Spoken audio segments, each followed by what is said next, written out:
Hello and welcome to another episode of Patents TV. I'm your host, Jeff Bond, and this is episode 45.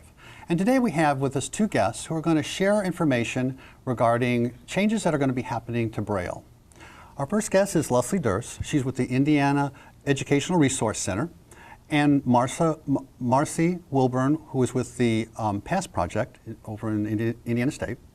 And there are big changes that are going to be happening to the way Braille is done. Can you share that with us? Sure. We'd be happy to talk to you about the implementation of Unified English Braille here in Indiana. So let me give you a little bit of history and background, and I'll just push some information off on a PowerPoint here for you to follow.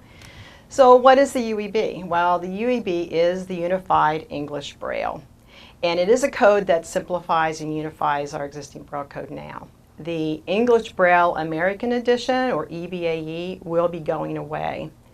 UEB started as a research project by BANA, which is the Braille Authority of North America. They started that project in 1992 to try to come up with one Braille code that would simplify things across all the subject areas, with the exception of music, and anyone who knows Braille knows that there is a Braille code just for music. In 1993, BANA turned this over to the International Council of English Braille. And then in 2004, the ICEB then adopted or made UEB the official Braille code.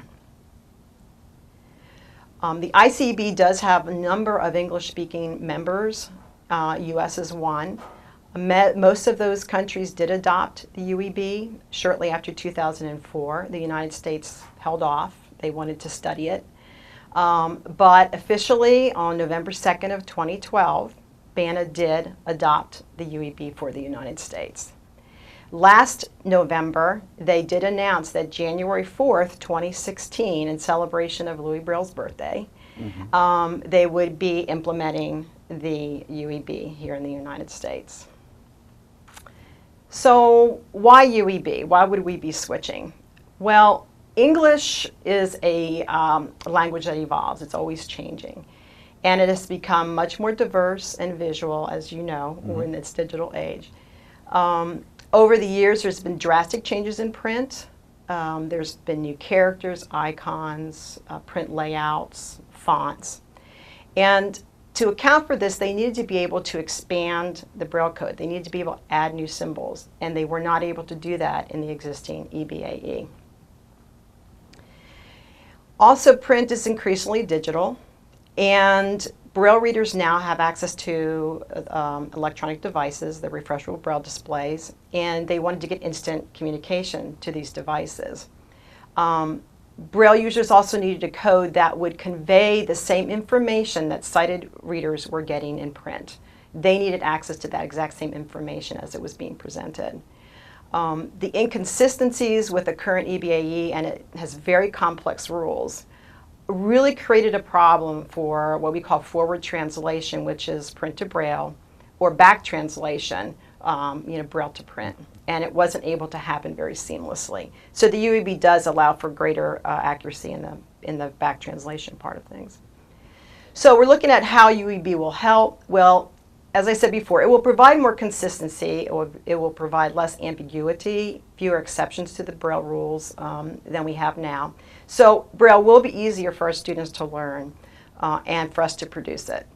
It will allow for expandability of new symbols. So as we evolve even greater than where we are right now, we'll be able to add new symbols now much more easily. There will be less errors when users are using the electronic devices. And back translation will be much improved than what they have right now. So changes to the UEB, well, there are some. Braille transcribers will see a lot more changes, probably the most, but the dot formations of the letters and numbers in the literary Braille code will basically stay the same. There'll be 9 contractions of the 189 contractions that will be removed. They will no longer use them. These are symbols that cause a lot of confusion. Some rule changes regarding when and when not to use contractions will be changed. And words currently written together, sometimes they call them the snuggle words, the cuddle words, the Velcro words, but like and, for, of, the. Those now will be spaced apart, just as they appear in print, because we want it to be as it appears in print for the Braille user. Punctuation, symbols, methods of indicating emphasis will be changed. Math operation signs that don't exist right now in the Braille code will be added. And it won't be necessary now to switch into what we call computer Braille code to add web and email addresses. And that was a big change for everyone because students have to learn so many codes. So this will take that out of there. UEB and technology, well, UEB has been built into the Braille Duxbury Braille translator into 11.2 version. So those using Duxbury, current versions of Duxbury, will want to look at moving over to the newer version.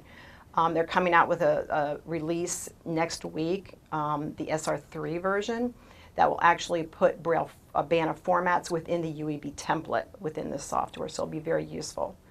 UEB's also been built into the popular refreshable Braille displays. So companies like APH, Freedom Scientific, HIMSS, HumanWare now have UEB compliant compliancy within their devices. The Mountbatten Braille Writer, for those teachers that are using that, from my understanding, that is also UEB compliant. It's also built into the voice over screen reader on iOS 7. So for those teachers that are using iPads, iPhones, with refreshable Braille displays, the UEB will handle that as well.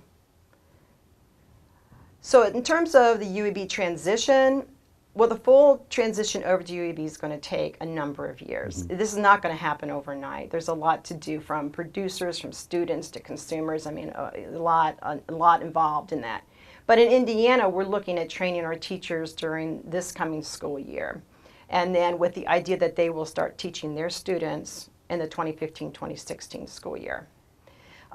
Our Braille transcribers at the IERC and at our Miami Prison Braille program have already been training in the UEB since 2013. And they're continuing to train in this as more and more materials become available here in the United States. Australia and New Zealand made the switch over 6 years ago. So currently we are using their manuals and their training programs to become, to come up to speed on this. So Marcee can talk about the training that's planned for Indiana coming up. As Leslie was saying, the PASS project wants to help facilitate a smooth transition into from EBAE to UEB. So along with a group of stakeholders, we've developed a training called UEB Ready training series. And this is for teachers, paraprofessionals, and others working with students who use Braille as their literacy mode. The first training that you have received information about already is the UEB Ready Introduction to Unified English Braille. This is a one-day training that will be offered at each of the Patent sites. It is intended for both teachers and paraprofessionals, and it is supposed to be both informational and experiential. We want teachers to learn what UEB is, learn about the changes that are taking place, and be able to experience UEB using PerkyDuck. So you will also get hands-on experience during this training.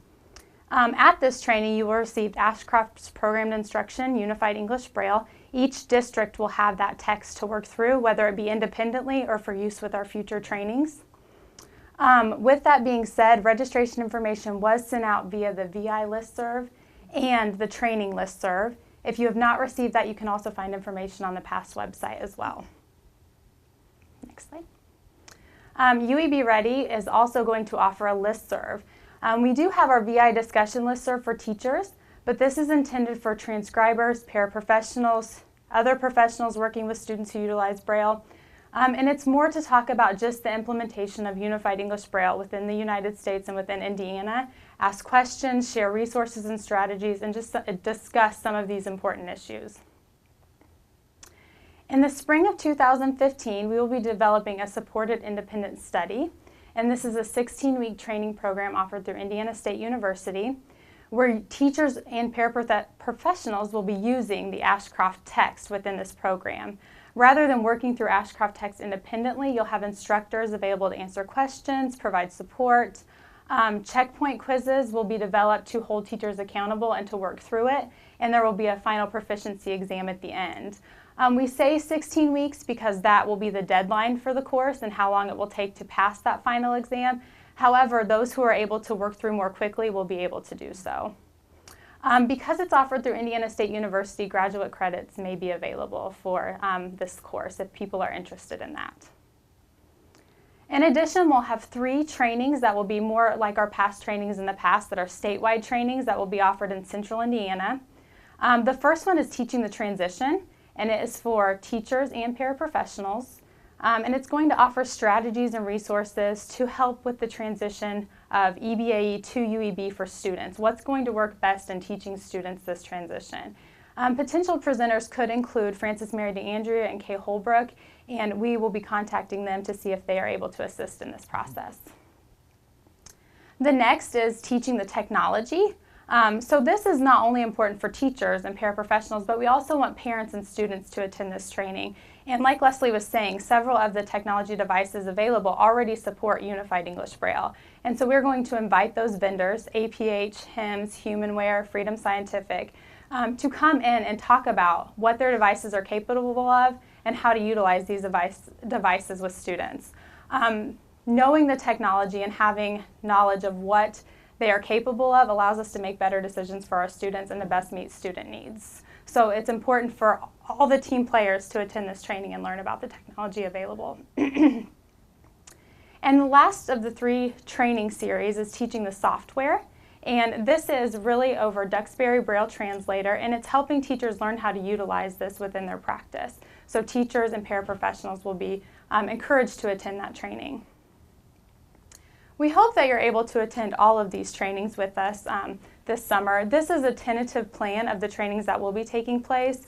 Additional information can be found on the PASS website, and as the trainings come and registration information is available for all of those, please continue to check the VI listserv and the training listserv and discussion listserv for all of that information. It will be sent out many different ways to keep you informed. Additionally, in the meantime, prior to going to these trainings, you can have more information about UEB when you visit the BANA website, which is on the screen, and they have a plethora of resources available for you to learn more about not only the transition, but the code in general.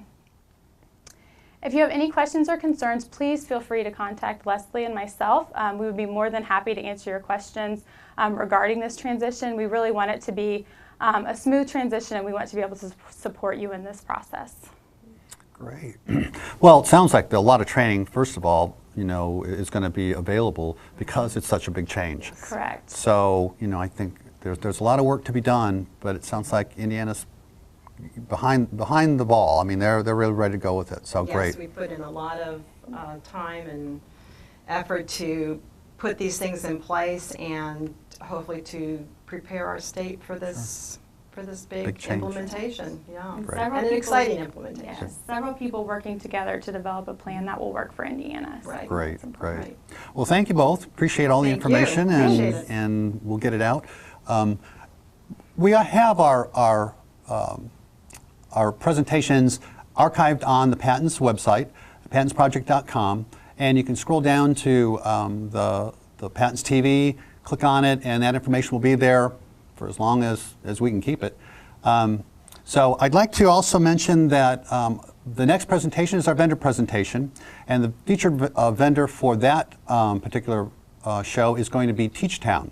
So we'll have them in the 3rd Tuesday of next month. And as always, we still have Patents Live TV on the 1st Tuesday of every month. So stop in and take a look at what we have available. And from that, I'm going to go ahead and sign off and say goodbye. And again, thank our guests for coming in and sharing their information. Thank you.